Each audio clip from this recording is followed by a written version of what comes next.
시몬 베드로와 이제 디두모라는 도마와 갈릴리 가나 사람 나다나엘과 세베대의 아들들과 또 다른 제자들이 함께 있었습니다. 이게 다 있다는 얘기예요. 거의 다 있다. 근데 21장 1절에는 그 후에 예수께서 디베랴 호수에 또 나타내셨어요. 이것을 이제 설명하는 과정인데, 이제 거의 다 이제 제자들이 있어요.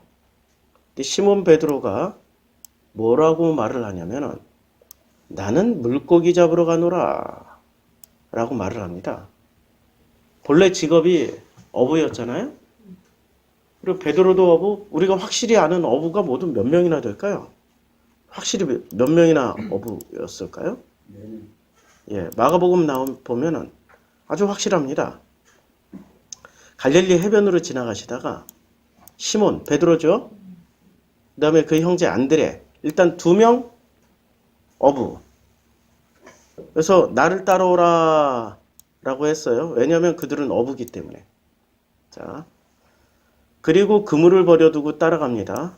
근데 조금 더 가시다가 세베대의 아들 야고보와 그의 형제 요한을 어부였죠? 그래서 예수께서 부르시니까 어떻게 됩니까? 예수를 따라갑니다. 자, 확실하게 어부는 몇 분이셨어요? 4명. 확실하게. 그 다음에 더 찾고 싶으면 더 찾아보세요. 일단은 확실한 분이 4명이에요. 자, 그러면 디두모 직업은 뭐였을까요? 아니면은 도마 직업은 뭐였을까요? 갈릴리 가나 사람 나다나엘의 직업은 뭐였을까요? 예, 어부 아니었어요. 도마는 직업 몰라요. 나다나엘은 백수 맞아요. 나다나엘의 직업을 한번 보자고. 요한복음 보면 다 나와요. 이 나다나엘이 자, 이제 그를 돌이켜 따라가는데 이제 예수께서 하나는 이제 예수를 따라가는 사람 중에 요한복음은 좀 달라요. 세례 요한의 제자였다가 요한의 말을 듣고 예수를 따르는 사람 중에 하나는 시몬 베드로의 형제 안드레가 따라갔어요. 그 다음에 형제 시몬을 찾아가서 말을 했어요. 마가복음하고 요한복음 서로 부르는 장소가 달라요. 그리고 콜을 하는 그 순서도 달라요. 그 다음에 빌립을 만나 이르시되 나를 따르라 하니 빌립은 안드레와 베드로와 한 동네 베세다 사람이에요. 빌립은 어부일 가능성이 좀 높죠. 같은 동네니까. 근데 빌립이 누구를 찾아갑니까? 나다나엘을 찾아가요. 근데 나다나엘이 나사렛에서 무슨 선한 것이 날 수 있겠느냐라고 이렇게 얘기를 해요. 와보라 했더니 예수께서 나다나엘이 자기에게 오는 것을 보시고 그를 가리켜 말씀하세요. 야, 이는 참으로 이스라엘 사람이다. 그 속에 간사한 것이 없다. 그러니까 나다나엘이 어떻게 나를 아시나이까? 궁금하잖아. 나를 어떻게 아시나이까? 이러면은 우리가 누가 올 때, 야, 이게 신천지 수법 중에 하나예요. 신천지 수법 중에 하나. 신천지가 얼마나 전도를 집요하게 하는지 일단 한 사람을 찍어요. 대상을 딱 찍잖아요.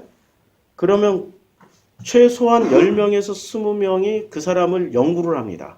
일주일. 뭘 좋아하고, 그러니까 뭘 잘 먹고, 어디를 가고, 무엇을 마시고, 카페에서 뭐를 시키고, 어떤 술집을 다니고, 다 조사를 해요. 동선을 다 조사를 해요. 그리고 그 사람의 학력과 가정력 다 조사를 해요. 일주일 동안. 그리고 계속 모여서 회의를 합니다. 이 사람이 어느 고리가 제일 약한지를 찾아내요. 제일 약한지가 만약에 이 사람이 신비주의 성향을 강하게 가지고 있다. 그러면 드디어 행동 개시를 합니다.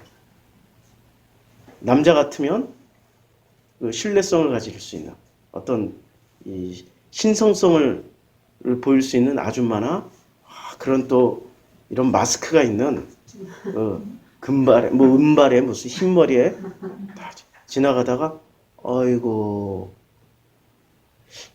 차 조심하셔야 되겠네. 이렇게 말하고 쓱 지나가요. 이 사람은 뭐 미친놈이다 했나 하고 지나갈 거 아니에요? 그런데 이게 머릿속에 남아있거든. 신비주의에 약하니까. 머릿속에 남아있잖아. 제일 약한 고리니까. 그러면 아니나 다를까? 그날 이 사람이 차를 가지고 나가다가 운전하는데 뒤에서 일부러 멤버 중에 하나가 접촉사고 일으켜. 그러면 그 다음에 이 사람을 길에서 또 만나면 어떻게 될까요? 이렇게 또 지나가다가 아이고 큰일 당하셨네 하면은 바로 쫓아가지. 바로 쫓아가는데 그냥 답을 안 줘요. 인간 심리를 밀당을 너무 잘해. 그냥 답을 안 줘. 쫓아오게 만들어. 매달리게 만들어. 그렇게 해서 그렇게 하면은 걸려 드시겠죠. 걸려 들겠죠. 신비주의라는 것은 굉장히 위험한 도구예요. 그러니까 나다나엘이 참으로 이스라엘 사람이다. 그 속에 간사한 것이 없다. 그러니까 나다나엘은 처음에 뭐로 받아들였어요? 신비주의로 받아들였지. 그러니까 어떻게 나를 아시나이까? 이런 거 아니에요? 그때 예수께서 신비주의로 팍 깨버려. 어떻게 깨요? 예수께서 대답하여 이르시되 빌립이 너를 부르기 전에 네가 무화과 나무의 아래 있을 때 내가 봤어. 신비주의가 어디 들어가? 팍 깨버렸죠. 너 무화과 나무 아래에 앉아 있는 모습 보고 네가 참으로 이스라엘 사람이 그 속에 간사한 것이 없다라는 걸 내가 그냥 알았어. 그냥 알았어. 이러면 또 신비주의 들어갈 거 아니야. 우리 학교 선생님들이 한 10년쯤 하면 애들 딱 보면은 다 안다고 하시더라고요. 그쵸? 한 10년쯤 애들을 경험하고 나면은 반 배정 받고 출석부 부르면서 대답하는 모습만 봐도 다 안다고 하시더라고. 저도 지금 목회 33년째인데 사람 얼굴 보면 대충 알아요. 근데 대충 아니까 이렇게 얘기하면 하나도 목사로서 권위가 없잖아. 좀 권위를 부여하려면 신비주의를 동원해야 되지. 그래서 어떻게 해야 되냐? 보통 우리 회장님들은 다 사람 만나면 이렇게 째려봐. 딱 눈을 이렇게 딱 째려봐. 째려보면서 그 사람 입에서 먼저 말이 나올 때까지 기다려. 보통 사람도 먼저 얘기해. 목사님 저를 왜 부르셨어요? 그 다음에 말을 해. 수법을 다 알고 있어요, 이분들이. 신천지만 그러는 게 아니야. 그러면서 말을 신비롭게 얘기하면 돼. 잠깐만 기도하자고. 뭐 두말할 것도 없어. 기도합시다. 딱 그러면은 오실 거 아니에요? 회장님 그 당회장실에서 그 다음에 방언으로 기도하는 거지. 순복음 같은 경우는. 와이 갈라 가이에 야 내가 너를 보았노라. 야 너는 무화과 나무 아래 있을 때 내가 야 너 속에 야 이스라엘 사람인데 간사한 것이 없다. 할렐루야 카이야 하면은 어떻게 되겠어요? 그 다음부터 간 쓸게 다 꺼내주고 하죠. 벌써 당회장님도 신천지 못지않게 이 사람 데이터를 부목사를 통해서 여전도라사를 통해서 다 가지고 있다고. 신비주의에 약하다? 그러면 그것만 가지고 얘기해요. 이 사람이 돈에 약하다? 벌써 다 데이터 가지고 있다고. 그럼 돈 문제로 슬쩍 얘기하고. 부부간에 문제가 있다, 자녀 문제가 있다. 그러면 자녀 문제로 예언해 주는 거야. 오, 자녀들에게 주여 이러. 부목사 전도사 통해서 데이터 다 들어간다고요. 안 들어갈 것 같죠? 우리 집 수저가 몇 개 있는지 다 들어가 있어요.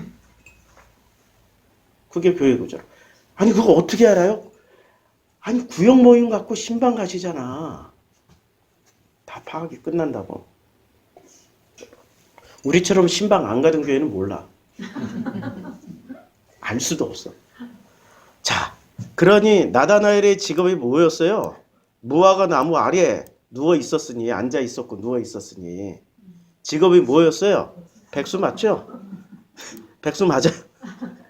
그러니까 여기서 지금 21장 2절에서 직업군을 보면 시몬 베드로 어분 맞아요. 디두모 직업 잘 모르겠어. 도마도 직업 잘 모르겠어. 다만 우리가 도마가 의심이 많다라는 거는 이 직업이 어부거나 농부는 아니야. 상업에 종사하거나 사업을 하고 있거나 뭔가 엄청난 계산을 하고 있는 사람이라는 추측은 할 수 있겠죠. 베드로 고기 받아가고 팔았을 거예요. 예, 그랬을 것 같아. 장사했을 것 같아. 그냥 납품업자일 수도 있고. 그다음에 갈릴리 가나 사람 나다나엘이 나왔어요. 그러니까 나다나엘이 빌립하고 안드레하고는 같은 동네니까 빌립은 어부일 가능성이 되게 높은데 나다나엘은 같은 동네가 아니라 갈릴리 가나 사람이에요. 이렇게 직업을 일부러 밝혀주는 거야 지금. 어부와 어부 아닌 사람들이 섞여 있다는 얘기예요. 일부러 직업을 밝혀줌으로 인해서 100% 어부가 아니었다. 여기에 집중해야 돼요. 제가 지난주에 설교 끝나면서 하나 더 뭐 하기로 했어요? 물고기에 대해서 하기로 했죠? 예. 물고기. 오늘 물고기가 뭐냐? 이게 굉장히 궁금하잖아. 근데 이 물고기가 뭐냐? 궁금한데 이 물고기를 말하기 전에 지금 직업부터 말씀드리고 있어요. 자, 이 직업이 분명히 나다나엘과 그 다음에 도마와 디두모라 하는 도마 두 사람이 아니라 한 사람이네. 디두모라 하는 도마가 직업은 확실히 어부는 아니었을 거예요. 그렇죠? 그 다음에 세베대의 아들들은 확실히 어부예요. 아버지 세베대의 배를 타고 그물을 깃고 있었던 야고보와 요한이 세베대의 아들들이었으니까 확실히 어부였어요. 어부 4명, 그 다음에 또 다른 제자 둘이 있었으니까 어부 4명에 여기에 지금 나다나엘, 도마, 또 다른 제자 둘이니까 몇 대 몇이에요? 예, 4대 4. 4명은 어부가 아닐 가능성이 높다.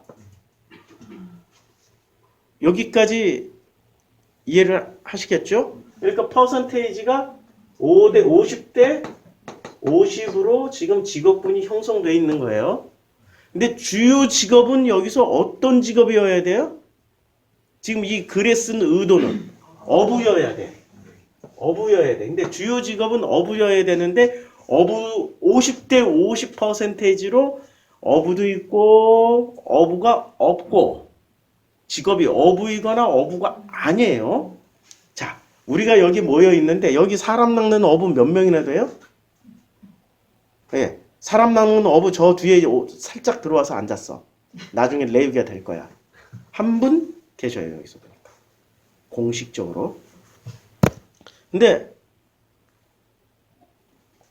아닌 사람이 훨씬 많은 거죠. 아닌 사람이.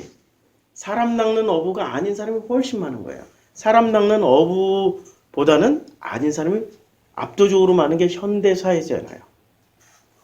전부 다 목회자 하면 누가 생산을 하면, 누가 장사를 하면, 누가 사업을 하면, 누가 선생님하고, 누가 가서 군대에 가서 의무를 다 하겠냐고. 게다가 여호와 증인이 무슨 뭐 거기서 내가 사람 낚는 어부 하겠다 이러면 이 사람은 군대조차도 안 가는데 문제가 심각하죠. 자, 4대 4, 50대 50으로 지금 형성이 돼 있어요. 우리는 이 비율을 맞추기가 굉장히 어려운 거죠. 어디가 높아요?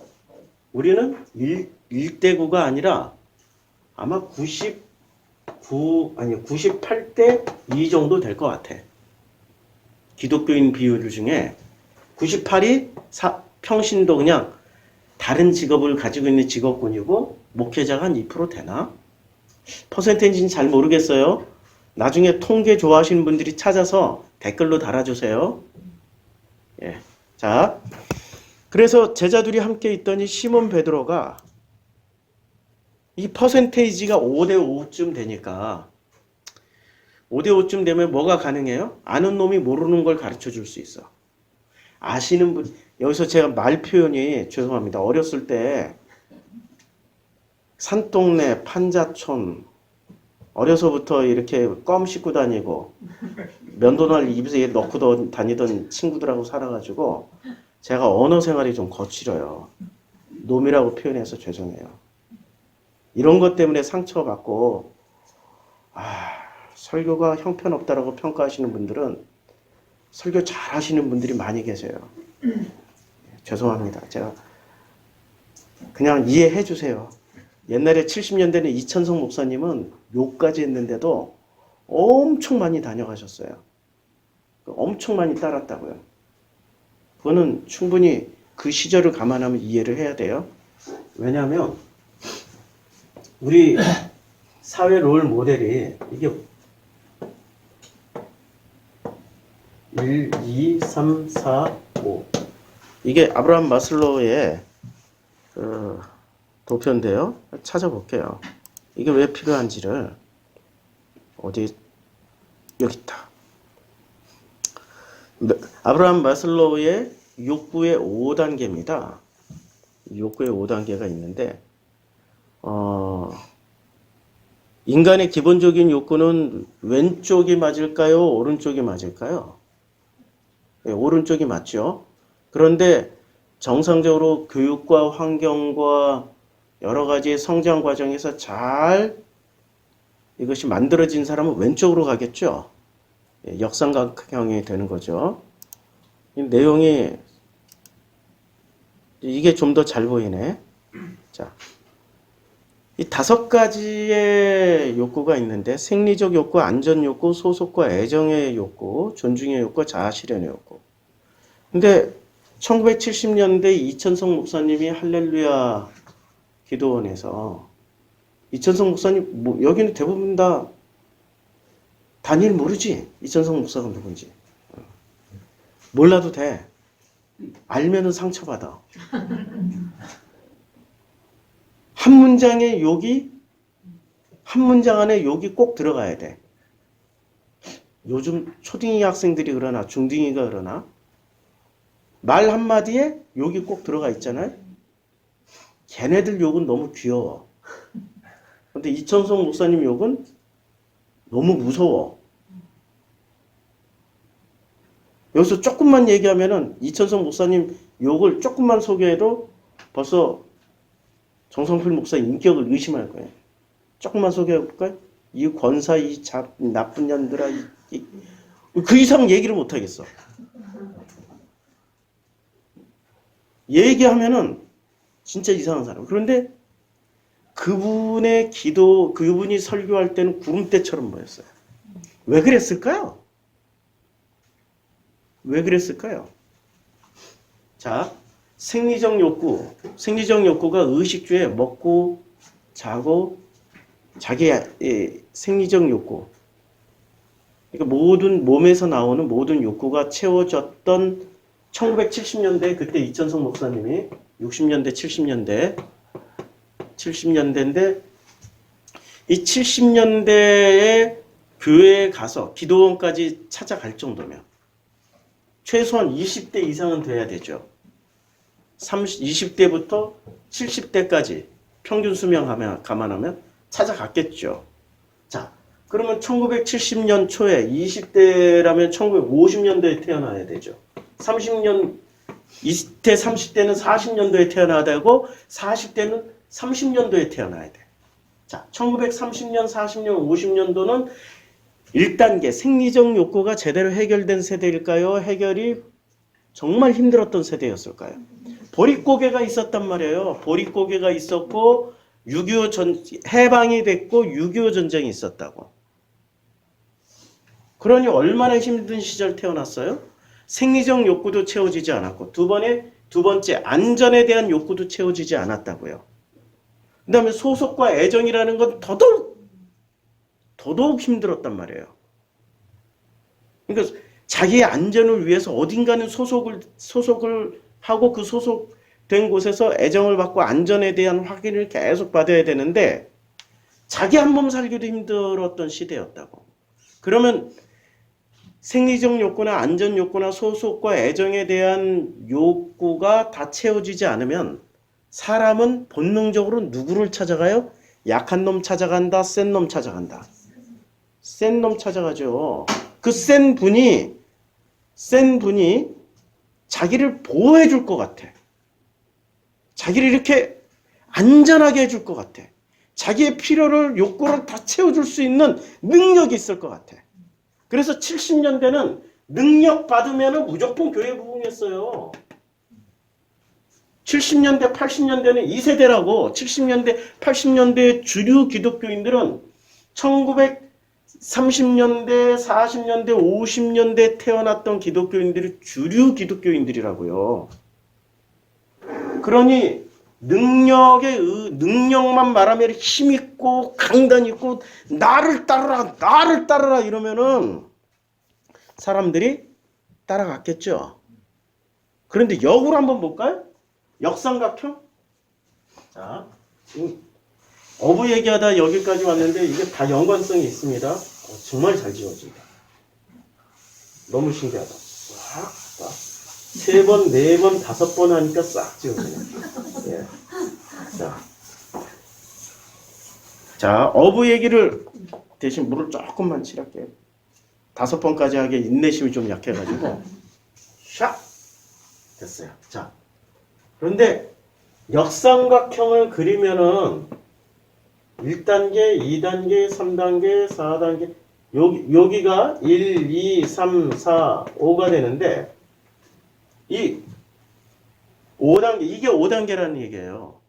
요게 생리적 역으로 이렇게 되는 거예요. 그러니까 제일 윗단계가 뭐예요? 자아실현이죠. 자아실현에 대한 욕구가 굉장히 커진 세대예요. 지금 우리 자녀들 세대를 보자고. 이제 언제 태어났냐면은 1990년도에 태어난 세대와 2000년도에 태어난 세대, 2010년도에 태어난 세대, 안 보이셔도 뭐 할 수 없지. 자, 90년도, 2000년도, 2010년도에 태어난 세대들은 일단은 생리적 욕구, 먹고 사는 문제는 거의 80% 이상은 해결됐다고 봐야 되는 거죠. 물론 안 된 상대적 빈곤이나 박탈감, 가난 이런 거 다 있어요. 그러니까 80%는 해결돼도 20%는 언제나 존재해요. 20, 30%는. 그래서 요만큼. 그 다음에 안전에 대한 욕구는 이때 우리 자녀들 세대의 특징이 부모들이 목숨 걸고 자녀들 뒷발을 지. 물론 방향성이 틀릴 수 있어. 그러나 무조건 자녀를 지키는 데는 우선순위라고. 우선순위. 우리 때는 일단 학교에 가도 맞고 시작했어. 그거 아세요? 우리는 초등학교 때부터 맞았어요. 우리 60년대생들은 초등학교 때 학교 가면 물건 하나 없어지면, 아니 물건 하나 없어진 거 그거 가지고 왜 나는 아직도 그 선생님 얼굴이 잊혀지지 않아. 무서워. 그 한 명 때문에 우리 반에는 놀랍게도 초등학생이 120명이었어요. 베이비붐 세대였으니까. 120명이 걔 하나 때문에 119명이 맞는데, 야, 세상에 1교시 맞고 2교시 맞고 3교시 맞고 4교시 맞다가 그러고 끝났어. 그리고 나중에 4교시째 딱 때리니까 애들도 지쳤어. 자수하면은 용서해준다. 자수해라! 이랬더니 자기가 범인이 아닌데 다른 친구들이 덜 맞게 하기 위해서 하나가 일어나니까 자기도 일어나고 저기도 일어나가지고 한 놈만 일어나야 되는데 10몇 명이 일어나는 거야. 저는 일어날게요, 안 일어날게요? 저는 이 안전에 대한 생리적 욕구, 안전에 대한 욕구 자체가 다 채워지지 않았기 때문에 일어날 용기가 없었어요. 일어날 용기가 없었다. 그런 세대를 살았어요. 우리는 학교 가도 맞고, 집에서도 맞고, 군대 가서 맞고, 직장에서도 맞고, 대학교에서도 팼어요. 우리는 1단계 불안, 1단계 불안, 2단계 불안, 안전에 대한 소속은 일단 소속돼. 어느 집단이든 우리 세대는 소속이 되면은 일단 맞고 시작하면 안전이에요. 안 맞으면 불안해. 군대에서 그렇다고, 학교에서도 그렇고, 우리 1960년대 이전의 세대부터 우리 세대까지는 뭔가 맞고 시작하면은 괜찮아요. 더 이상 맞을 일이 없으니까. 안 맞고 시작하면 언제 때릴지 모르기 때문에 불안해. 그런데 90년부터 지금까지 2010년도 태어난 우리 청소년들, 우리 자녀 세대는 이거는 없잖아요. 그렇죠? 그러니까 자아 실현에 대한 욕구가 제일 커지는 거죠. 우리는 자아 실현에 대한 욕구가 극히 축소가 되는 거예요. 우리가 생각하는 지도자, 1930년대생부터 1970년대생까지는 요게 해당될 거예요. 요게 해당되는 이 롤 모델을 가지고 있는 이 사람들이 원하는 지도자는 어떤 지도자를 원할까요? 강한 지도자, 자기를 지켜주고 먹고 살게끔 해주고 자기를 강하게 지켜줄 지도자를 찾고 있어요. 그래서 요새 그 광화문에 나가면은 아직도 그분들은 왕을 그리워해. 물 좀 마시고 목 아파.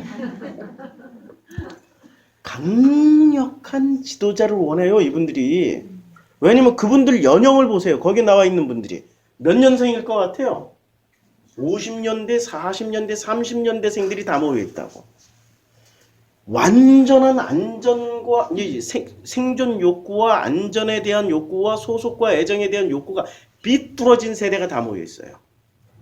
거기에 젊은 세대가 모여 있다. 걔들은 좀 조사를 해봐야 돼. 걔들은 분명히 뭐 직접적으로 부모님한테 맞거나 뭐 그 학교에 가서 선생님한테 맞은 일은 없는데 분명히 간접 폭력, 왕따 이런 거 엄청 쓸런지도 모를 일일 수도 있지 않을까라고 추측을 해요. 추측을 해요. 요새 말 한마디도 조심스러운 세대라. 자, 그러다 보니 여기는 자아 실현이라는 범위가 굉장히 축소되어 있죠.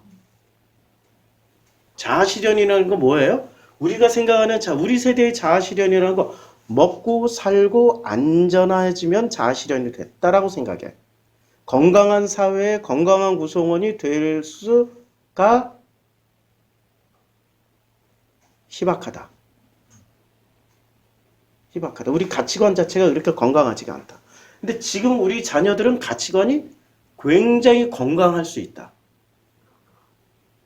굉장히 건강할 수가 있다. 왜냐하면 우리 부모들이 희생으로 일단 기본적인 욕구, 생리적인 욕구나 여기 생리적인 욕구나 안전에 대한 욕구나 소속과 애정에 대한 욕구는 거의 기본적으로 채워주고 있으니까 자기 존중과 자아 실현에 대한 욕구가 커질 수 있는 거죠. 그렇겠죠? 이렇게 커질 인간의 기본 욕구가 이 역삼각형으로 커질 수 있는 거죠.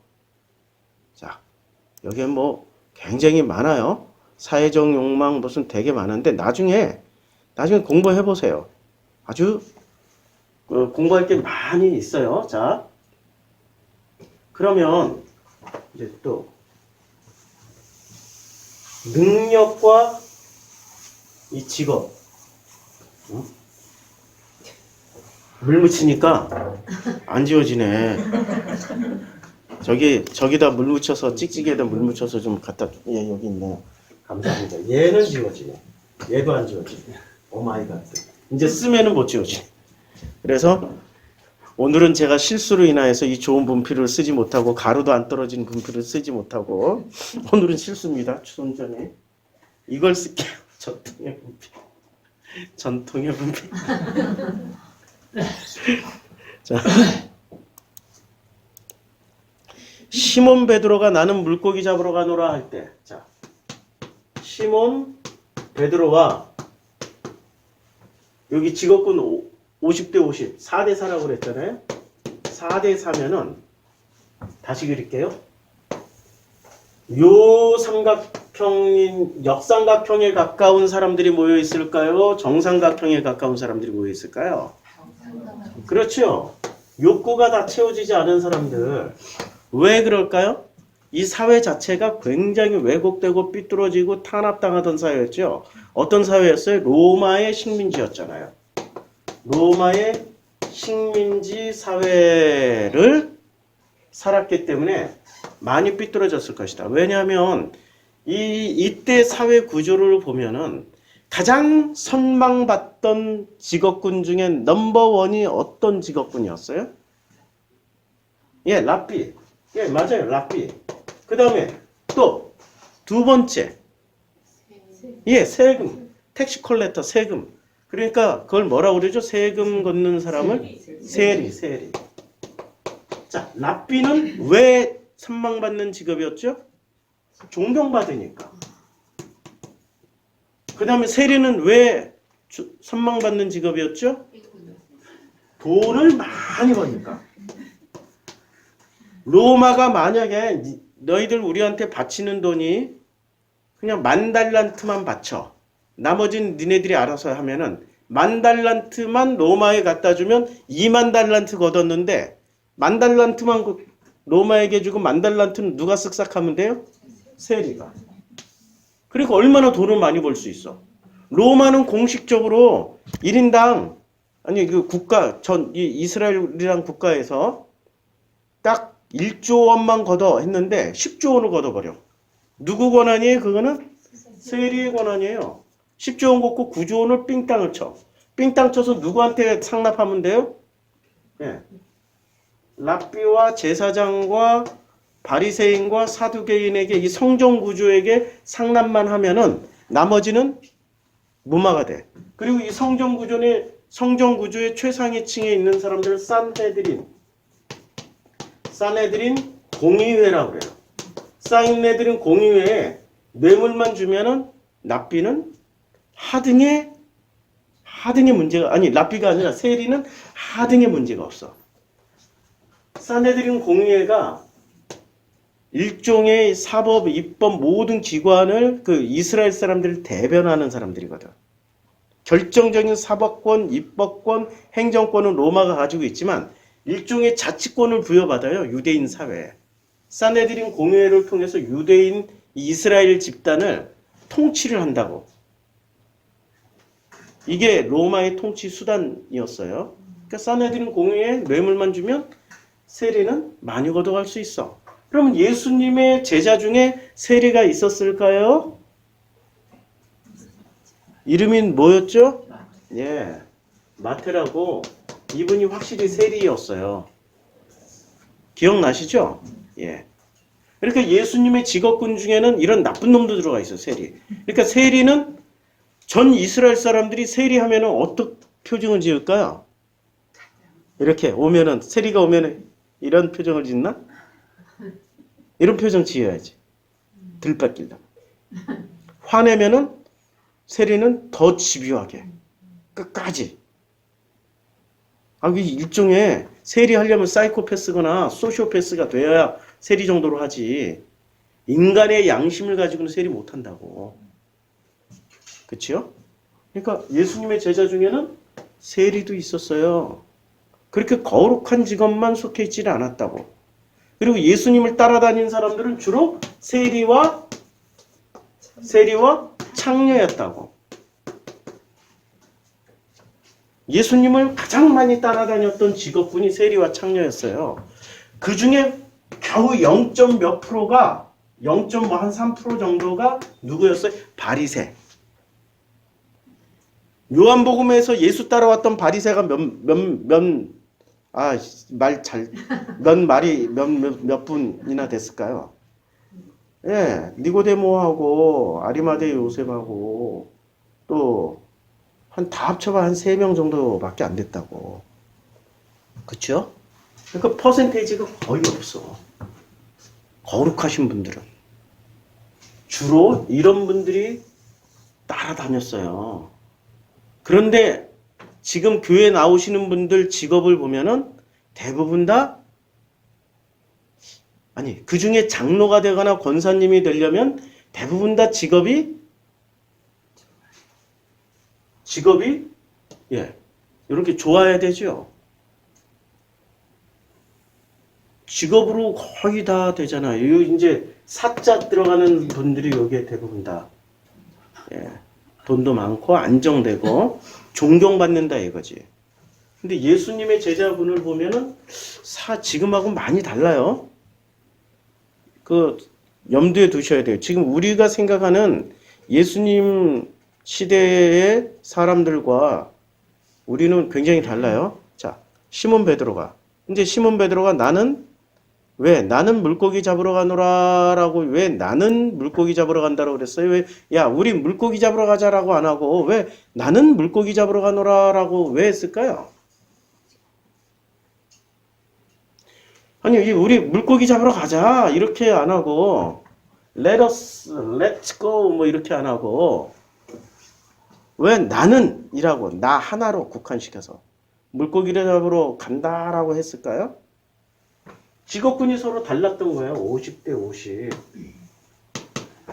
비전문가들이 섞여 있었으니까 그냥 전문가인 나나 물고기 잡으러 간다. 그리고 나도 심란해 죽겠어. 괴로워. 힘들어. 뭐 이런 게 다 포함되어 있었던 거죠. 나는 물고기 잡으러 가노라. 심란하고 괴롭고 힘들면 뭐 하러 가요?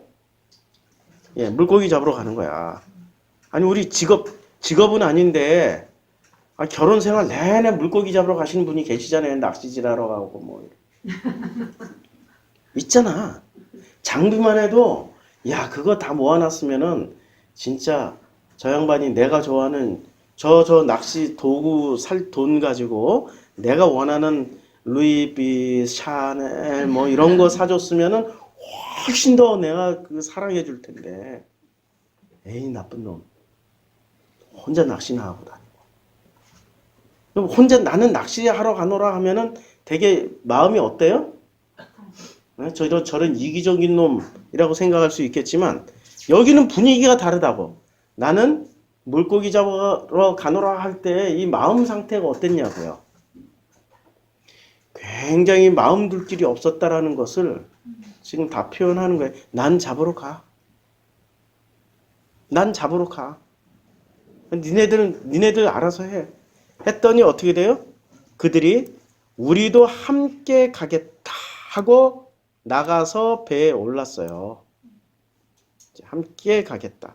근데 여기서 나는 물고기 잡으러 가노라 이렇게 얘기를 했어요. 나는 물고기 잡으러. 요 물고기 잡으러라는 게 번역을 한 할리유오. 요게 할리유오예요. 할리유오인데 요게 고기 잡다, 뭐 어부가 되다, 동사, 부정사, 현재 능동태야. 이게 물고기 잡으러 가는 거야. 이게 동사 능동. 자기 혼자 나 물고기 잡으러 갈 거야. 이런 뜻이에요. 근데 이게 애석하게 알아볼 수 없게 딱 한 번만 쓰여졌어. 여기 요한복음 21장 3절에. 그러니까 물고기 잡으러 가는데 이제 여기 명사 물고기 나오는 거야. 물고기를 잡으러 가는 게 나는 물고기 잡으러 간다. 할리요. 근데 너희에게 고기가 있느냐라고 주님이 물을 때 요때 고기 5절에 요때 고기는 또 다른 단어를 써요. 자, 요때 애들아 지난주 했죠? 너희에게 고기가 있느냐라고 할 때 요때 프로스파기온이라고 써요. 프로스파기온.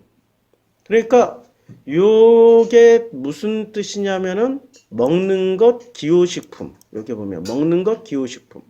명사 목적격 뭐 중성 단수 이렇게 돼 있는데 이게 고기가 있느냐라고 이게 또 사례를 살펴보려고 하니까 딱 한 번밖에 안 쓰여졌어. 그러니까 물고기 잡으러 간다라고 했으니 분명히 잡은 건 물고기였을 것 같아서 신학자들이 이렇게 번역을 했는데 정확하게 묻는 거는 이렇게 묻는 거죠. 고기가 있느냐가 아니라 너희들이 잡은 것 중에 먹을 것이 있느냐? 이거예요. 먹을 것이 있느냐. 번역이 고기가 있느냐? 물고기 잡으러 간다 했으니까 뭘 잡아야 돼요? 고기를 잡아야 되는 거죠. 근데 실제로 목적은 뭐예요? 고기 잡으러 가는 거예요? 아니면은 마음이 괴로워서 마음 달래러 가는 거예요? 마음이 괴로워서 고기 잡으러 가는 게 아니라 마음 달래러 가는 거라고. 그치요? 지금 문맥을 읽자고. 문맥을 이 문맥 속에 있는 상황을 읽어야지. 기계적으로 문자만 읽으면은 고기 잡으러 갔냐? 예, 고기 잡으러 갔어요. 고기 잡았니? 네, 고기 못 잡았어요. 고기 잡았니? 네, 고기 잡았어요. 이렇게만 읽는다고. 그러다 보면 어거지 해석이 나와요. 어거지 해석이. 실제 문맥은 뭐예요? 마음이 허탈해서 나 거기로 잡으러 간다 이러고 가는 거고, 뒤에 나머지 제자들도 우리도 가겠습니다. 뭐 여기를 앉아 있어봐야 뭐.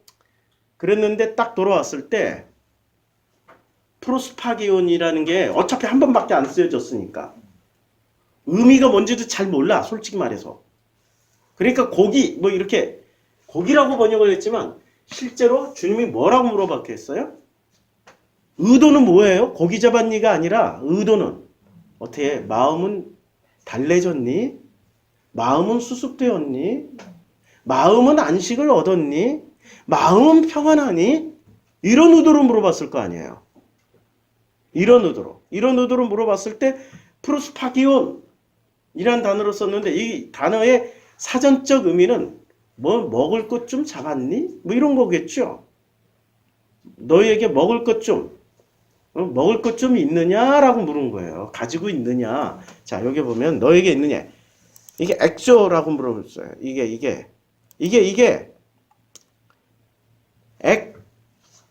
에코, 에고, 엑소 뭐 이렇게 참 발음하게요. 그러니까 이게 있어요. 그냥 뭐 가지고 있다. 너 마음에 남은 것 좀 있느냐? 가지고 있는 게 있느냐? 이제 뉘앙스가 이해가 되죠. 이걸 그냥 단순히 물고기로만 번역하면은 굉장히 많은 오해가 있을 거라는 이제 뉘앙스는 이제 아시겠죠. 자, 그러면 이제 예수가 말씀하세요. 그물을 배 오른편에 던지라. 왜 하필 왼편이 아니고 오른편이냐 이거야. 성경에서는 전부 다 구원받는 사람은 어느 쪽에 가 있어요? 심판받는 것들은 왼쪽. 그러니까 이제 여기서 오른편에 던지라고 그랬어요. 그럼 이제 오른편에서 잡아 올리는 것들이 있을 거란 말이야. 즉 지금 여기까지는 마음 문제를 얘기했는데 그물을 오른편에 던져라라고 얘기할 때는 마음을 다시 한번 다잡을 수 있는 기회를 주는 거예요. 기회를 주는 거야. 그런데 오른 방향으로 던져라라고 말씀하시는 거야. 그리하면 잡으리라 하셨더니 물고기가 많아. 이때 물고기가 또 나와요. 6절에. 이때 물고기가 또 달라요. 자 보세요. 이게 그물을 던지니까 그물이 오른편에 던져지고 이 물고기가 이게 익스투스예요. 다르지? 지금 이 짧은 문장 안에 익스투스. 물고기. 그 다음에 고기를 잡았느냐? 이게 그 다음에 이 물고기를 많이 잡았다. 이게 단어가 서로 다 달라요. 그러니까 다르게 쓴 데는 어떤 이유가 있었겠죠. 이유는 이거야. 허탈한 마음을 달래기 위해서 물고기 잡으러 갔고 밤새 그물을 던졌는데 한 마리도 못 잡았어. 그러니까 마음을 하나도 못 건진 거야. 그러니까 너희는 마음은 좀 가지고 있니? 마음의 양식은 좀 있니? 이런 거지. 하여튼 없나이다 했더니 그러면 오른편에 그물을 던져봐 했더니 던졌더니 그때 잡힌 게 익스투스예요. 익스투스 아시죠? 익스투스. 익스투스를 또 시각화해서 보여드릴게요. 익스투스를. 자, 아브라함 마슬러 됐고 익스투스. 이렇게 하면 시각화가 딱 돼 있어요. 이게 익스투스예요. 물고기. 이거보다 더 드라마틱하고 멋지게 만들어 놓은 익스투스가 있는데 자동차 뒤편에 보면 많이 달려 있어요. 익스투스가. 이거 여기에 있나? 물고기 생선? 좀 더 글자만 가지고 딱 물고기를 만들어요. 그런 사람이 없네. 글자만 가지고 딱 물고기를 만들어 놓은 아주 뛰어난 디자인. 되게 많은데, 자, 보시면 이게 익스투스예요? 이게 익스투스의 어떤 한 표현입니다. 자. 그러면 물고기가 힘이 많아. 잡혔어요. 그러니까 이 익스투스는 물고기예요. 그러면 성경에서 어디에 쓰여졌나 보자. 익스투스는 되게 많이 쓰여졌죠? 마태복음 7장 10절부터 해서 익스투스가 되게 많이 쓰여졌어요. 신약 성경에 이렇게 많이 쓰여졌어요. 고린도전서까지. 그리고 이걸 하나씩 찾아보면 이 물고기의 의미를 알 수 있겠죠. 물 좀 마시고요.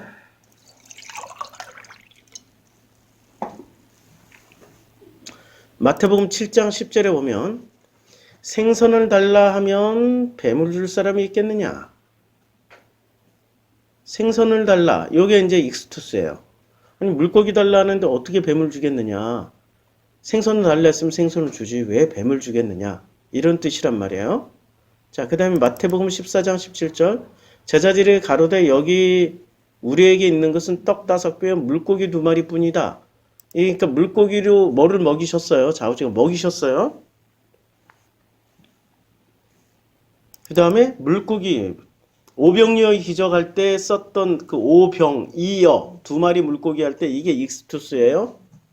마태복음 15장에서도 사병이어 이것도 물고기의 익스투스예요. 마태복음 17장에서 그러나 우리가 저희로 오해하지 않기 위해 내가 바닷가에 가서 낚시를 던져 오르는 고기를 가져다가 입을 열면 그 고기를 가져다가 익스투스를 입을 열면 거기에 뭐가 들어가 있어요?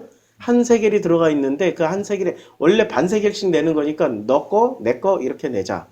뭐 이렇게 나와 너를 위하여 뭐 주라 하시니라 뭐 이렇게 되는 게 이제 익스투스 물고기예요. 그다음에 마가복음도 마찬가지예요. 마가복음에도 이 익스투스는 주로 어디에 쓰여졌냐면 오병이어 때 익스투스를 썼고요. 그럼 요한복음에서는 어떤 특별한 용법이 있는지 한번 보자고요. 요한복음의 익스투스는 21장 6절부터 나옵니다. 이전에 한 번도 안 나와요. 그러면 익스투스는 주로 이 단어는 어디에 쓰여졌어요? 익스투스는 배고플 때 먹이는 용도로 쓰여졌죠. 그 다음에 성전세를 내야 되는데 성전세를 낼 때 이 한 세겔을 물고기가 돈을 물고 죽었어. 이상하게. 그 물고기를 입을 쫙 벌려보니까 돈이 한 세겔이 딱 들어있어. 큰 돈이에요. 한 세겔은 큰 돈이에요. 지금으로 치면 최소 40만 원 이상이야. 큰 돈이야. 그런 물고기 한 마리만 잡으면은 땡 잡는 거지. 그래서 낚시질을 하러 다녀야 되는 거지. 먹으려고 지금 익스투스를 먹으려고 낚시질을 하는 거예요. 자, 그 다음에 생선을 달라 했는데 익스투스를 달라 하는데 어떻게 뱀을 줄 수 있겠느냐? 그러면 이것을 다 논리적인 연관성을 가지고 꿰어보자고요. 분명히 사람은 먹어야 돼. 근데 그 먹임은 뭐로 먹여요? 익스투스를 먹인다고. 근데 사람들이 요구하는 게 익스투스를 달라, 먹을 걸 달라 하면은 우리 아버지가 뱀을 주겠냐 이거지. 야, 이 말은 진짜 혁명이에요. 자, 여기 보면 생선을 달라 하면은 뱀을 줄 사람이 있겠느냐? 없는 거죠. 근데 실제로 생선을 달라 했는데 뱀을 준 인간들이 있다고. 어디에 있어요? 자, 그런데 뱀은 누가 나타났어요? 뱀이 나타났죠. 그리고 뱀이 뭐라고 얘기를 해요? 뱀이 여자에게 이르되 너희가 결코 죽지 아니해. 그러면 사람이 고기 익스투스를 먹어야 돼요? 뱀이 주는 것을 먹어야 돼요? 사람이 먹어야 될 건 익스투스를 먹어야 되고 뱀이 주는 건 먹으면 안 돼. 먹으면 어떻게 돼요? 예, 결코 안 죽는다고 그랬잖아. 안 죽어요. 결코 안 죽어요. 결코. 절대 안 죽으려고 그래요. 절대 안 죽고 몸으로도 영생을 살려고 강력하게 믿는 분들이 다 모여있는 데가 어디요? 드러났잖아요. 지금. 신천지. 아니, 그 사람들은 죽어서 영생을 누리려고 믿는 거 아니에요. 지금. 산채로 영생을 누리려고 믿는 거예요. 이게 신천지예요. 그래서 새하늘과 새 땅이 어디서 이루어졌어요? 이미 이 땅에서 이루어졌기 때문에 그들은 이 땅에서 영생을 누린다고 믿는 거야. 그래서 이만희가 죽으면 안 돼. 그러나 그러면은 이만희 죽으면 무너지겠는데 걱정하지 마세요. 그들에게 교리라는 중에 변계라는 게 있어요. 교리를 수시로 바꿀 수 있다. 모략이 뭔지 아세요? 언제든지 거짓말을 할 수 있다. 이건 어디에 보장돼 있다? 성경에 보장돼 있다. 라고 주장하는 게 신천지라고. 변계와 모략을 주장하는 게. 신천지는 이런 주장을 해요. 자, 일단 우리가 먹어야 될 건 뭐예요? 익스투스예요? 뱀이 주는 거예요? 익스투스 물고기를 먹어야 돼. 그런데 물고기는 어디서 잡아 올려야 돼요? 언제나 물고기 잡을 때 오른편에다 던져. 누가복음 5장에서도 오른편에 던지고. 전부 다 오른편에서. 그러니까 오른쪽에서 올라오는 먹거리를 먹어야 되는 거예요. 오른쪽은 어떤 쪽이요? 오른쪽, 옳다. 진리다. 진실이다. 바르다. 복음이다라고 얘기하는 거잖아요. 그게 오른쪽이에요. 자, 다시 본문으로 들어와요. 이게 그렇게 쉬운 본문이 아니에요. 나는 물고기 잡으러 가노라. 이걸 기계적으로 설교를 하고 그냥 문자적으로 설교하면은 이거 뭐 한 10분, 20분이면 끝나죠, 뭐. 야, 물고기 잡으러 갔는데 주님 만났어. 주님 만났더니 오른쪽에 던져놨더니 어마어마하게 잡혔다고. 어마어마하게 잡혔다고. 어마어마하게를 강조하는 사람들이 이쪽 역삼각형 쪽에 서 있는 관점으로 설교를 할까요? 아니면 정삼각형 관점에? 예. 이때 할렐루야 하는 사람들은 대개 1930년대부터 1970년대 태어난 사람 할렐루야! 왜냐면 이게 안 채워졌으니까 3단계까지. 근데 이쪽에서는 할렐루야 안 해. 다음 세대를 위해서는 설교자들이 뭐를 바꿔야 돼요? 이 구조를 바꿔야 된다고. 말로는 다음 세대를 위해서 다음 세대를 위해서 기껏 하는 게 열린 예배, 찬양 예배, 무슨 뭐 이런 희한한 형식과 절차만 들여오지 이 중심 구조 하나는 들여다보려고 하지 않는다고. 이 사람들이 먹는 익스투스와 지금 다음 세대가 먹는 익스투스가 같을까요? 다를까요? 당연히 다르지. 왜 여기 있는 익스투스를 왜 이쪽 다음 세대에 먹이려고? 그러니까 점점 교회 구조가 어떻게 바뀌어가요? 요렇게 바뀌어가는 거지. 교회 구조도. 교회 구성원 구조도 이렇게 바뀌어가는 거지. 부모들이 왜 우리 자녀들에게 끊임없이 공부하라고 끊임없이 공부하라고 공부했냐 뭐 했냐 안 했냐 확인하는 게 어떤 구조를 이해를 못하는 거야. 이 구조를 이해를 못해. 자기는 이 구조에서 살아왔거든. 자기의 가치관을 자녀들로 두드러 팬다고 지금. 회개하시라고 좀. 반성하시라고. 이미 자녀들은 우리의 헌신과 우리 부모들의 헌신과 노력으로 이 구조로 바뀌어 있는데 자아실현에 대한 욕구가 엄청나게 큰데 자아실현은 하지 말라고 그러고 무조건 공부부터 하라고. 공부하는 게 자아실현이라고. 공부하라고. 요새 공부 안 하고 애기도 돈 벌어요. 몇 억씩 벌어요. 유튜브로. 공부하고 상관없이 돈 벌어. 훨씬 더 빨리 성공하고 훨씬 더 빨리 성장하고 있다고.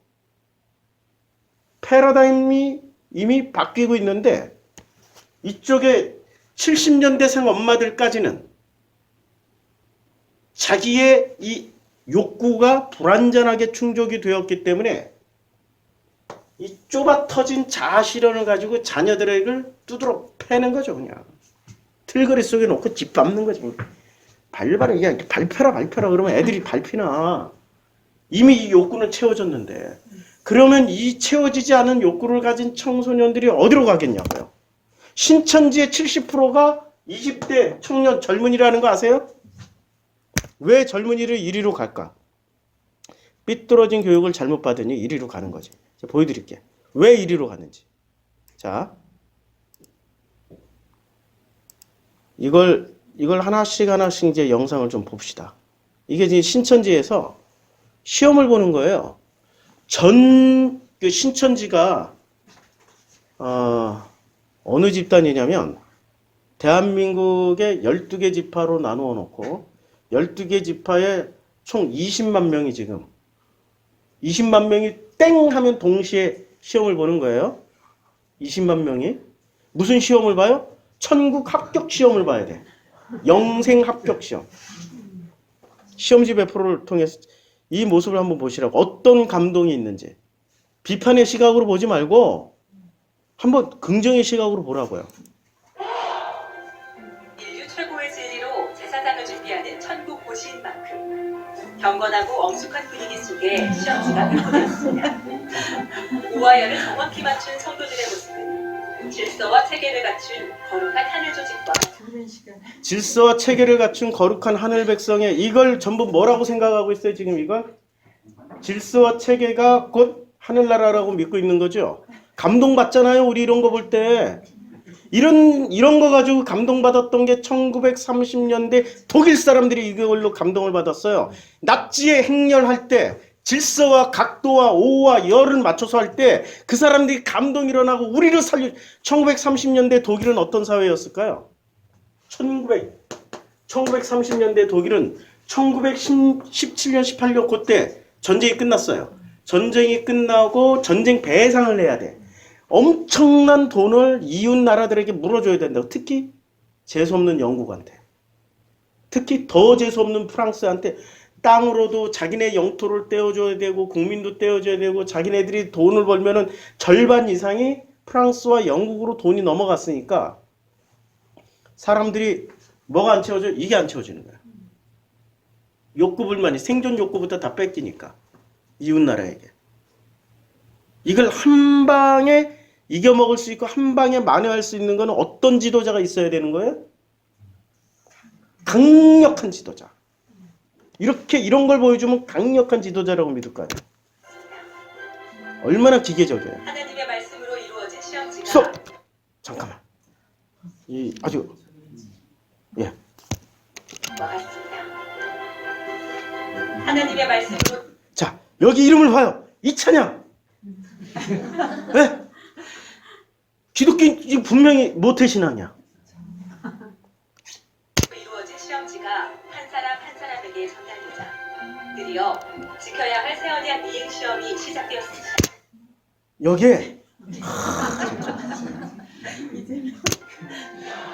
김요셉 뒤에 요셉이 있고 제 눈에는 이런 눈 이름이 보이는 게 아니라 모태신앙을 지금 찾아내고 있는 중이라고.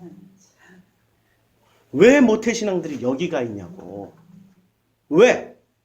부모들의 이러한 롤 모델로 교육을 받다 보니 제일 확실하게 실현되는 데가 어디라고 생각하는 거예요? 자녀들 뇌 구조로 들어가 버려요. 이거란 말이야 지금. 얼마나 멋있어. 이게 전국 12개 지파가 동시에 시험 실시했더니 전부 다 이 청년들이 시험 실시하고 팍 엎드려서 쓰는데 이게 일사불란하게 다 보인다고. 20만 명이. 감동받죠? 감동 안 받는다면은 이 또 자기 뇌 구조가 작동하는 거. 감동 받아야 된다고 이런 거는. 예? 예. 그렇죠. 일제시대 아니 우리 학교 다닐 때 고등학교 때 교련 받는 그 느낌이에요. 저희는 고등학교 때까지 교련 받았어요. 이거 집값 고용. 네, 네, 네. 그 느낌이에요. 그러니까 독재가 연상이 돼요. 그러니까 자아 실현을 해야 될 세대가 기독교인 부모, 열심히 있는 기독교인 부모를 잘못 만나서 이 모든 게 삐뚤어지고 왜곡되니까 어디로 가냐면 거꾸로 여기로 들어가는 거예요. 계속 가요. 국내외 모든 신천지 교회에서 같은 날 같은 시간 한날 1시에 20만 명이 돼요. 자, 한날 1시 20만 명이 되면 이제 시험을 봤어요. 이제 신천지 수료 시험 보고 우등생이 나오고 뭐 할 거 아니에요? 그러면 그 사람들은 어떻게 될까요? 이런 특별한 자리에 모아서 또 특별한 행사를 치러줍니다. 1930년대, 1940년대, 1차 세계대전, 2차 세계대전 이렇게 딱 모아가지고 색깔별로 쫙 앉혀놓고 십자가를 만들어 놓고 얼마나 늠름하고 어쩐지 이 중에서 이제 제사장이 나오고 이 중에서 레위가 나오고 별의별 거 얼마나 공개적인 객관적인 이 경쟁 시스템을 딱 보여줘요. 시험을 통해서 가능성을 보여주잖아. 이렇게 상승할 수 있는 미치고 환장하는 거지.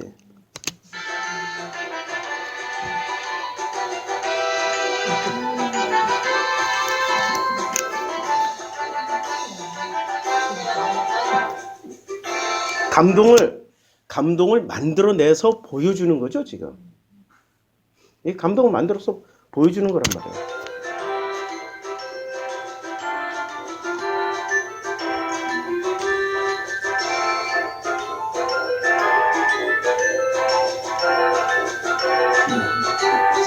야, 하나님 나라의 백성된 기쁨. 용어는 그대로 다 빌려다 써가지고 이들이 강조하는 게 지금 뭘 강조해요? 인간의 잘 정돈되고 질서와 정돈과 힘을, 이걸 통해서 보여준 힘을 계속 보여주고 있잖아요. 그러면 이 힘을 그래서 여기에 수뇌부들은 지금 신천지가 이 구조예요, 이 구조예요? 이 구조죠.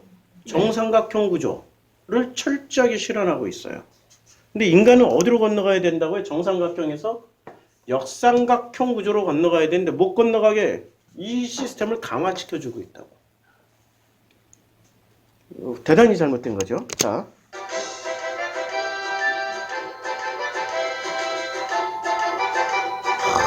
선비는 음악이나 이 수준이 참 기가 막혀요. 자, 또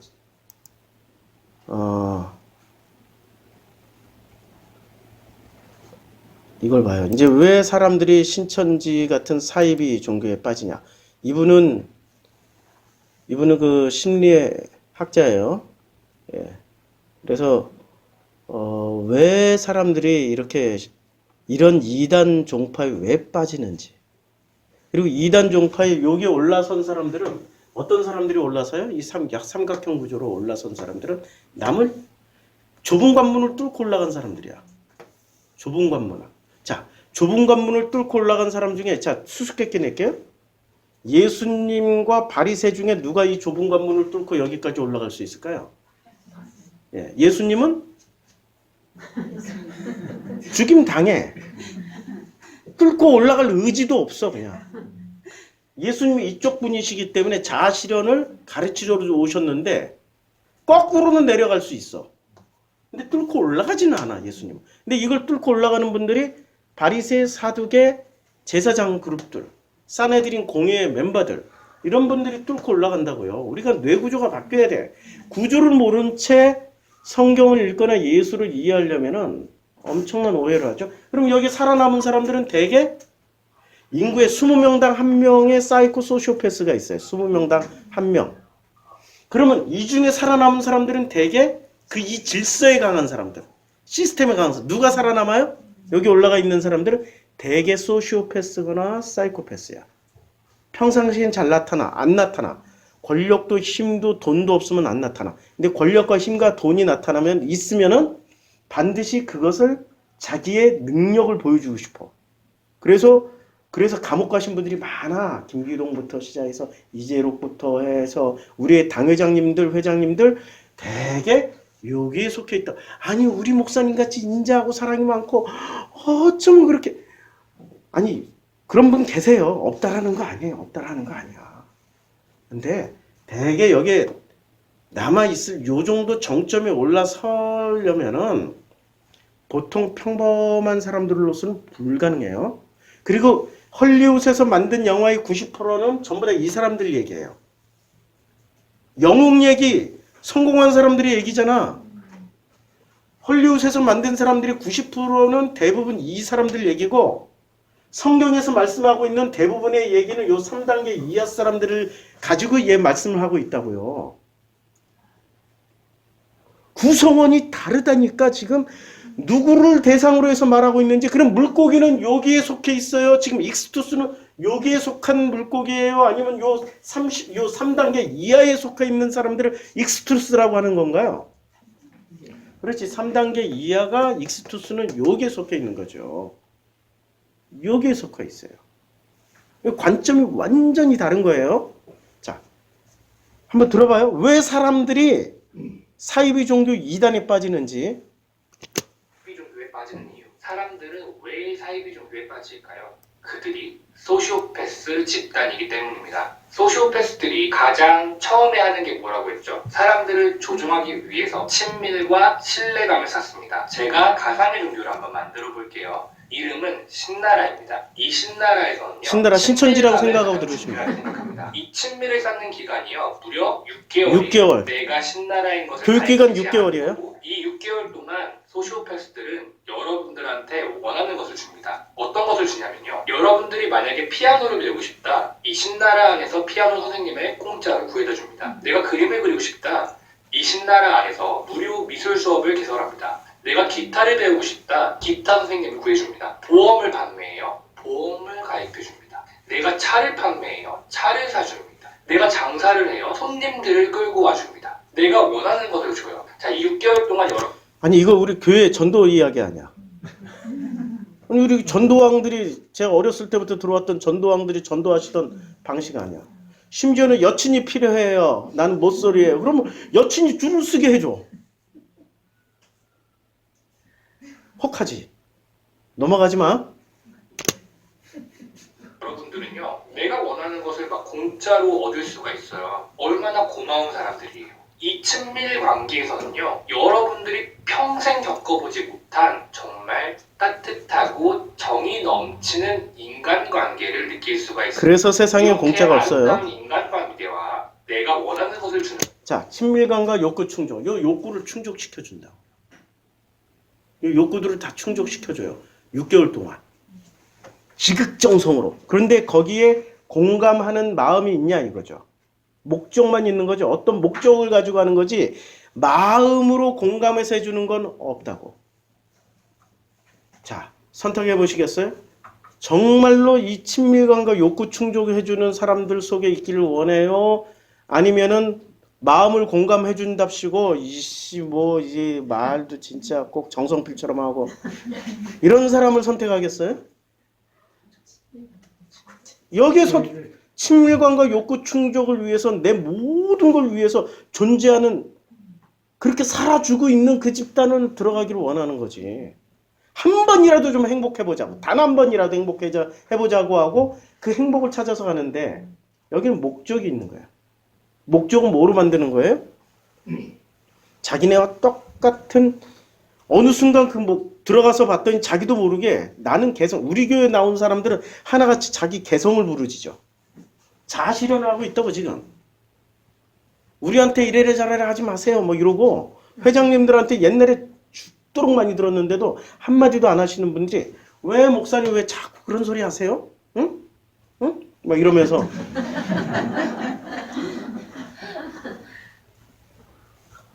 여기는 자유를 주기 때문에 자기 표현을 하는데 여기 들어가는 순간 자기도 모르게 부속품으로 만들어져요.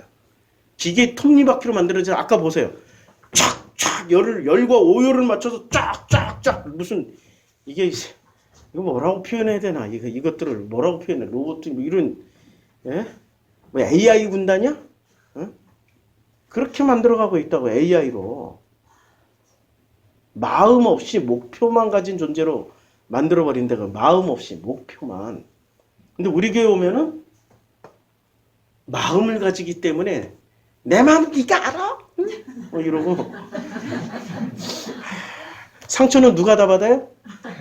이 모델에서는 상처는 교인들이 다 받지만 이 모델에서 상처는 목사가 다 받아. 목사가. 아, 가슴이 아파요 지금. 너무 상처를 많이 받아서 마음이 찢어져요. 자, 친밀감과 욕구 충족해주는 데를 100% 선택할 겁니다. 인간은. 왜냐면 자기 이 단계에서 채워주지 못했던 것들을 채워준다고 생각하니까. 근데 역으로 사는 사람은 아무리 이렇게 해준들 뭐지? 니네 내가 필요 없다는데 왜 자꾸 하는겨? 그만해. 그만해. 나는 만족해요. 필요한 게 없어. 이렇게 얘기할 거 아니에요. 필요한 게 없다고. 결혼 초기에 이걸 모르는 구조는 자기가 배운 대로 해. 자기 엄마가 자기 아버지 발을 닦아줬어. 자기 엄마가 발 닦고 나서 수건까지 제공해줬어. 자기 엄마가 아무리 피곤하고 힘들어도 아버지한테 밥상 차려놓고 탁 무릎 꿇고 앉아서 이렇게 자기 반찬을 먹을 때마다 아버지 밥수저 위에다 반찬을 올려줬어. 이걸 본 딸내미가 결혼을 해. 그럼 남편을 사랑하는 방식을 뭐로 하겠어요? 이 방식대로 하겠죠. 건강한 남자라면 이걸 받아들이겠어요? 아니면 그만하라고? 내가 먹겠다고 얘기하겠어요? 건강한 남자 같으면 그만하라고 내가 먹겠다고. 당신도 당신 밥 먹어. 같이 먹어야 맛있지. 난 그거 행복이 아니라고 얘기를 할 거 아니에요. 그치요? 또 마누라가 패션 감각이 있다고 생각하고 남자에 대해서 하나도 모르는데 지가 남자를 사귀어봤어? 남자랑 살아봤어? 그러면 혹시 모르지. 근데 처음 살아보는 남자한테 넥타이 이렇게 매야 되고 이러고 코디를 다 해줘.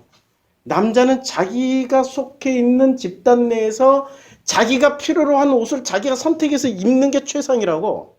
근데 지 눈에 보기 좋은 걸 입혀서 보내. 그럼 남자는 갑자기 회사에 출근했더니 뭐가 돼요? 와! 주변에서 막 웃어. 회사 집단이라는 게 이거거든. 뭐 하나 조금만 틀리면은 와 비꼬고 와 뒤에 뒷담화 까고 깎아내려야 지가 요 좁은 문을 뚫고 올라가니까.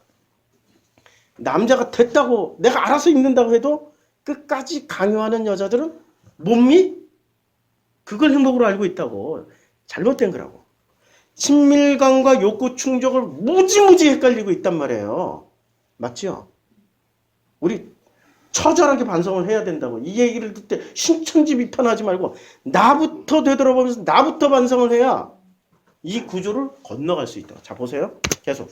사람. 여러분들 빠질 수밖에 없겠죠. 자, 이렇게 나의 마음을 전부 산 다음에 그 다음부터 갑자기 자 뭐를 사요? 마음을 사. 무엇을 가지고 목적을 가지고 마음을 산다고. 여기서 이미 게임이 끝나. 내 마음을 팔아먹었으니까. 내 마음을 넘겨줬으니까. 여기서 게임이 끝난다고. 그러니 나오라고 부모들이 앞에서 피켓 들고 나와라 내 자식아 내가 너 얼마나 사랑했는데 웃기고 자빠졌네. 엄마한테 속으로. 뭘 사랑해줘서 이 사람들이 나한테 해준 것에 비하면 세 발의 피야. 원래 애들이 다 그래. 원래 애들이 다 그렇다고. 그러니 그 어린 사람들, 나이 어린 사람들만 노리는 거죠. 자. 갑자기 교리에 대해서 얘기하기 시작합니다. 그냥 한번 성경 공부해보자 라고 말합니다. 처음에는 관심이 없어요. 나는 그런 거 별로 안 믿어. 그냥 한번 따라갑니다. 왜? 내가 너무나 좋아하는 사람들이니까. 내가 너무나 신뢰하는 사람들이니까. 가서 여러분들이 빠져서 어울리다 보면 여러분들이 그 교리 속에 빠지는 것은 굉장히 쉽습니다. 왜요? 마음과 감성이 열려 있거든요. 이 신나라에서는 친밀을 딱 자, 여기서 중요한 거는 그들에게 의존하는 겁니다. 그들에게 의존하는 거. 위해서 내가 자, 여기서 정말 중요한 당신은 그들에게 의존하기 시작해요. 하나님을 의존하는 거예요? 그 사람들을 의존하는 거예요? 그래서 우리 교회 와서 떠나는 사람들의 패턴을 보면요. 복음 때문에 남아있는 게 아니라 그 사람이 떠나기 때문에 나도 떠나는 거예요. 정말 희한하게 사람들 따라다녀요. 우리 교회 출석하려고 왔었어. 젊은 청년이. 그런데 그 전에 친밀했던 어떤 언니가 야 거기 말고 요 교회 한번 가보는 게 어떨까? 홀라당 갔어. 그리고 다시 돌아오라는 엄마의 메시지를 듣고서도 안 돌아와. 친밀감. 당신은 그들에게 의존하게 된다. 한번 의존이 시작되면 이거 깨지려면 얼마나 시간이 걸릴까요? 정말 많은 시간이 걸려요. 정말 많은 시간이 걸려요. 애굽 생활 400년을 겪어야 돼. 마지막 나오기까지는 자기의 첫 것들은 첫 소생은 다 죽어야 돼. 그만큼 고생스럽게 10가지 재앙을 다 겪어야 돼. 10가지 기적을 다 보여줘도 그걸 당신들이 빠진 그 친밀감과 욕구 충족을 통해서 의존하게 된 그 사람들을 못 벗어나요. 왜? 눈에 보이는 하나님이 아니고 보이지 않는 신이고 당신들 옆에 있는 그 사람들이 당신들을 너무나도 충족시켜주고 만족시켜줄 것 같은 그 기대를 하니까. 그리고 호기심을 가져. 그리고 이들은 성경 공부할 때 100%를 안 줘요. 그 다음은 뭐지? 그 다음은 뭐지? 꼭 남겨놔. 꼭 남겨놔. 근데 우리 교회 오면은 100%를 주려고 아둥바둥 하는데 줘도 못 받아가. 근데 거긴 절대 100% 안 줘요. 요다 6개월 동안 나올 수밖에 없게 드라마처럼 이 장면에서 끝나면 안 됐는데 진짜 궁금하잖아. 그리고 일주일 내내 기다리게 만들어. 학원 강사들도 그렇게 가르쳐요. 100% 안 줘. 그래야 계속 그 다음 달 등록하고 그 다음 달 등록하고. 이게 세상의 원리, 목적을 성취하게 만드는 원리인데 우리는 너무나도 연약해서 거기에 홀라당 넘어가요. 100% 주고 100%의 자유를 끊임없이 가르쳐주면 그걸 만족을 못해. 정말 인간은 요 단계, 특히 1930년대부터 70년대생들은 요 기본적인 1단계, 2단계, 3단계 욕구가 충족이 안 돼 있기 때문에 그 욕구 충족시켜주는 사람들이 곧 당신의 부모들이나 형제들보다 훨씬 더 낫다라고 착각을 하는 거예요. 그렇지 않아요. 지금 내 옆에 있는 내 가족이, 내 형제들이 최선이야. 하나님이 허락해 주신 가족이고 선물이잖아. 그게 최선이라고. 감성이 열려 있거든요. 이 신나라에서는 친밀을 쌓기 위해서 내가 만약에 타겟을 한 명 정하잖아요. 설득하기 위해서 거의 2, 3주 동안 회의를 한다고 합니다. 2, 3주 회의를 해요. 안 넘어갈 사람이 어디 있어? 이건 무슨 간첩이 무슨 생포하듯이 그 사람을 이렇게 발을 들여놓게 만들듯이 엄청난 투자를 해버리는 거예요. 아이가 어떠한 어려움이 있는지, 이 아이가 어떠한 것을 좋아하는지, 어떠한 것을 원하는지, 가족은 어떠한지 정보를 모읍니다. 굉장히 소시오패스적이죠. 그렇기 때문에 여러분들이 원하는 것을 잘 알고 있는 거예요. 이 신나라를 갔을 때 환상적인 인간관계를 경험하는 이유가 뭐냐면 내가 있고 나를 전도하려는 5명이 붙어있어요. 자, 이 5명이 나만 바라봅니다. 나를 위해서. 모두 나를 위해서. 무엇인지, 내가 하고 싶은 것이 무엇인지 관심을 줍니다. 자, 이 사람들하고요. 바다도 가고요. 산에도 가요. 얼마나 재밌겠어요. 바다랑 산에 가서 내가 하고 싶은 걸 하지 이 사람들이 하고 싶은 걸 하지 않습니다. 자, 내가 세상의 중심이 되면서 너무나 사랑받는 느낌이 납니다. 인생 최고의 경험을 할 수 있게 해줘요. 근데 자, 이거는 마치 외식과 같아요. 그냥 그 바이킹스 같은데, 바이크 수업소 이런 데 가서 막 랍스터를 먹고 얼마나 그 1인당 100달러 무조건 미국 달러로 내야 돼. 지금으로 가면은 12만 몇천 원을 내야 돼. 환율이 올라서. 그럼 그거 삼시세끼 1년 12달 먹고 살려면 살 수 있겠어요? 한두 번 먹을 때 짜릿하고 좋잖아요. 근데 1년 365일 삼시세끼를 매일 먹으려면 누구 밥을 먹어야 돼요? 엄마 밥을 먹어야지. 근데 엄마 밥은 매일 먹으니까 그것의 소중함을 몰라. 언제 알아요?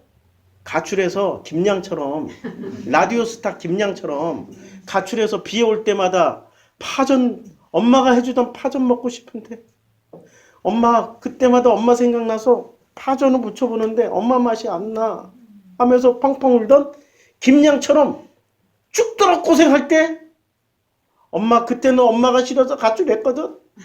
근데 지금 엄마가 제일 그리워하고 막 울던 그 마음 상태가 돼야 인생 최고의 경험이 가족과 함께 했다는 걸 그때 깨닫는 거지. 그거 깨닫지 못하면 인생 최고의 경험이 지금 이 가짜로 모여있는 이거 진심이 어디 있어. 목적을 두고 있는 거는 진심이 아니에요. 근데 사람들은 그 가짜라도 좋아. 지금 행복하면 좋다라고 생각해. 그걸 현실이라고 생각해. 그건 현실이 아니고 그건 자기 관념을 만족시켜주는 거고 그것과 현실을 구분하라고. 진짜 현실은 내 가족이 현실이야. 가족, 내 친구, 내 교회 지인들도 아무도 해주지 않았던 거예요. 그래서 우리가 이 사람들에 푹 빠지고 이 사람들의 논리 구조에 빠져들게 되는 것입니다. 자, 그러면 신나라에서 이 전도하는 사람들이 다 소시오패스인가? 그것은 아닙니다. 왜냐하면 이 프로그램들을 쫙 만들어놨어요. 이럴 땐 이렇게 하고 이럴 땐 이렇게 하고 이 논리 구조를 싹 만들어놨기 때문에 그 프로그램에 의해서 움직이는 거고 그 위에서 코멘트를 주는 사람들이 있어요. 이 시스템을 만든 사람이 소시오패스인 것입니다. 바로 이 신나라의 교주 김만석 씨가 소시오패스인 것입니다. 이 소시오패스들은 다른 사람을 따라하는 습관이 있다고 했습니다. 본인의 이미지를 중요하게 생각합니다. 자, 수많은 사이비 종교의 교주들이 말을 탔어요. 왜 말을 탔을까요? 성경에 보면 흰 말에 대한 이야기가 있어요. 이렇게 모든 사이비 종교의 교주들이 흰 말을 탑니다. 자, 본인의 이미지를 신말을 몹시 좋아했던 성경의 인물 누가 계시죠? 백말라매로 환장하고 말을 사들였던 누가 계시? 누가 있어요? 그렇지, 솔로몬. 만들고 있죠. 교회를 안 다니신 분들도 이 그림을 본 적이 있으시죠? 자, 이 그림의 이미지를 그대로 차용합니다. 신나라의 교인들은 이 사진을 보면서 어떠한 생각을 할까요? 그들도 이것이 웃기다고 생각합니다. 뭐 유머 코드라고 생각할 수도 있어요. 그러나 이미 이 신나라에 있는 사람들은 세뇌가 되었기 때문에 이 사진을 보면서 나도 모르게 이 교주 김만석 씨는 예수님이라고 이만희예요, 사실은. 전국의 12지역을 맡고 이만희 했다가 고소고발 당할 테니까 이 사람이 지혜롭게 피해가는 거야. 같다고 해석하게 되어버립니다.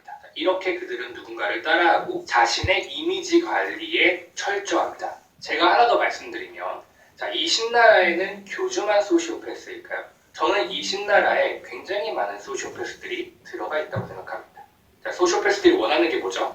나한테 이득을 주는 사람, 나한테 원하는 것을 주는 사람. 만약에 소시오패스가 전도의 대상이 되었다고 생각을 해봅시다. 사람들이 갑자기 나한테 친밀하게 행동을 해요. 보통 이 소시오패스 나르시시스트들은 의존적인 경우가 있습니다. 그래서 이 친밀하게 해주는 사람들을 너무 좋아해요. 나중에 이용할 수도 있으니까요. 이 친밀하게 다가온 사람들이 나한테 공짜로 미소를 가르쳐주고 공짜로 기타를 가르쳐주고 보험도 팔아주고요. 가게에 손님도 데리고 와요. 굉장히 나한테 도움되는 사람들이죠. 그렇기 때문에 이 소시오패스들은 이 사람들이 너무 좋아요.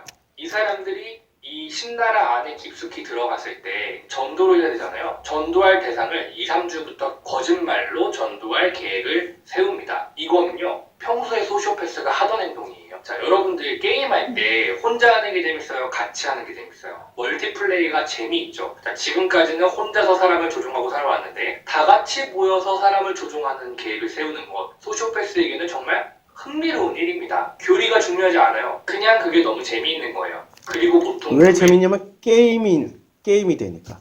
소시오패스나 사이코패스는 공감 능력이 없습니다. 그러니까 재미가 없어요, 인생살이가.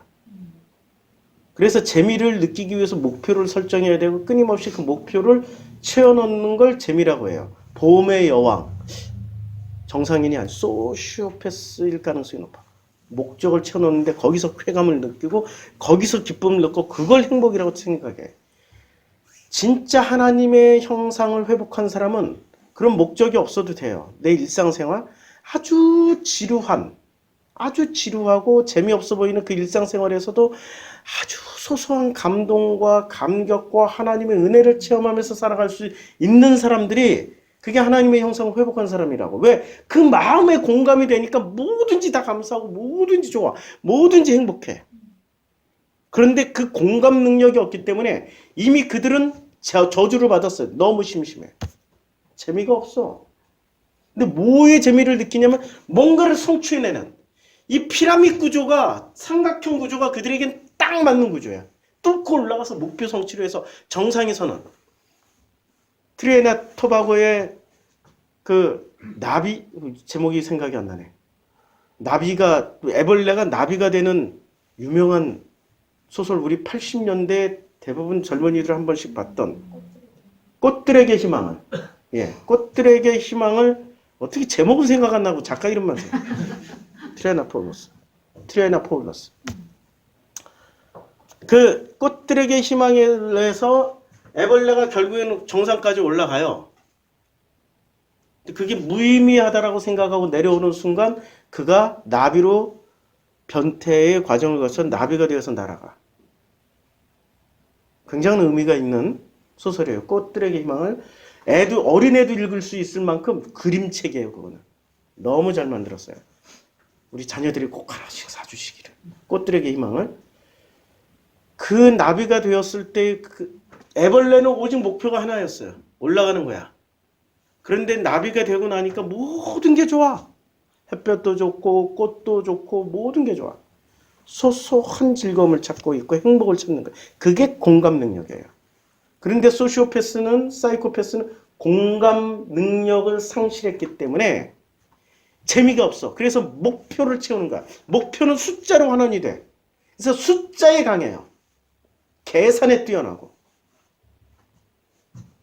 계속 봐요. 교회에서는 거짓말하지 말라고 가르쳐요. 10계명에 나와 있죠. 그런데 이 신나라에서는 교리상 하얀 거짓말은 해도 된다고 말합니다. 전도할 때 그걸 정말 모략이라고 그래요. 거짓말을 모략. 해요. 내가 교수가 아닌데 교수라고 하고요. 내가 변호사가 아닌데 변호사라고 하고요. 이런 거짓말을 해도 된다고 가르치기 때문에 얼마나 소시오패스에게는 즐거운 일이에요. 내가 전도할 때 막 거짓말을 하는데 혼자 하는 것도 아니고 막 팀플레이로 같이 해요. 그들은 이게 정말 재밌겠죠. 보통 소시오패스들은 권력욕이 있는 경우가 많기 때문에 신나라에서 계속 레벨이 올라갑니다. 그러면 바로 이 올라간 사람들이 전도의 프로그램을 만들고 청년들을 교육하고 내가 이 신나라 안에서 금전적으로 이득을 얻을 생각도 할 것입니다. 그래서 이 신나라가 돌아가고 이 신나라가 계속 커져나가는 거예요. 여러분들 거짓말이 굉장히 어려운 일이라는 거 알고 계세요? 생각보다 거짓말을 지속적으로 오래 하는 것은 굉장히 힘든 일이에요. 제가 옛날에 어떤 큰 학원에서 알바를 한 적이 있어요. 인터넷 조교를 구한다고 해서 가봤는데 이 인터넷 조교를 일주일에 2번을 하면 수업을 무료로 들을 수 있었어요. 그러니까 돈을 받는 건 아니고 그냥 수업을 공짜로 들을 수 있었어요. 이게 인터넷 조교가 아니라 그냥 댓글 알바였어요. 그 학원에서 만드는 책이나 강의 같은 것을 인터넷에 댓글로 거짓말을 달아야 되는 거예요. 하루 이틀은 그냥 했어요. 그런데 한 일주일 정도 하니까 이 거짓말을 한다는 것 자체가 하루에 2시간 정도밖에 안 하는 건데 굉장히 힘들어요. 나를 속이고 다른 사람들을 속이면서 계속 거짓말을 하는 거는 굉장히 많은 에너지가 들어가거든요. 일반인들은 할 수가 없는 거예요. 이 자리를 빌어서 제 글을 보고 책을 샀던 분들에게 사과의 말씀을 드리고요. 마지막으로 근데 소시오패스나 사이코패스는 그걸 즐겁게 해요. 시대를 조종하려는 사람들은요, 불안을 이용합니다. 우리 이 신나라 교에서는요, 4,444명 안에 들어와야지 14만 4천을 이렇게 얘기하는 거예요. 구원받을 수 있어요. 4,444명 채우기 전에 내가 먼저 들어가야겠죠? 내 이기심이에요. 이게 어떠한 마음이냐면 지하철 문이 열리면 빈자리에 가방을 던지고 싶은 마음이에요. 자, 이 인간의 이기심과 이런 사람들이 제일 많이 가방 던지는 사람들이 제일 많이 모여 있는 교회가 어디라고요? 순복음.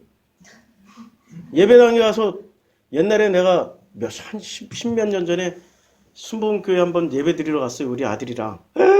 사람은 없는데 가방이 쫙 다 있어.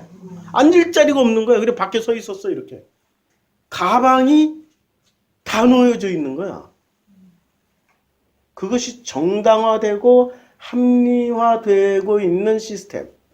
뭐가 달라? 이 신나라 신천지하고 같은 시스템을 모든 시스템이 이렇게 되어 있다고요 지금. 그러니 당연히 이름만 바꿔도 아무 이상이 없는 거예요. 내가 이 4,444명에 들어가지 못할 것 같은 불안함, 이 기회가 마지막이고 유일한데 내가 이 기회를 놓칠지 모른다는 불안함을 이용하는 것입니다. 세상에는요, 여러분들의 불안을 이용하는 사람들이 정말 많아요. 이게 불안을 장사해먹는 사람들이 팔아서 불안을 이용해서 해먹는 사람들이 얼마나, 보험도 불안 상품이라는 거 아시죠? 보험을 많이 들었으면 내가 기본적으로 엄청 불안한 사람이구나. 잘 걸릴 수 있는 확률이 매우 높구나. 그리고 보험을 해지하라고 해도 해지 안 하고 끝까지 버티고 있는 거 보면, 이야, 내가 재수가 좋아서 안 걸렸을 뿐이지 진짜 이 신나라가 와서 걸면 100% 걸릴 사람이구나. 그거 확인해야 되는 거죠.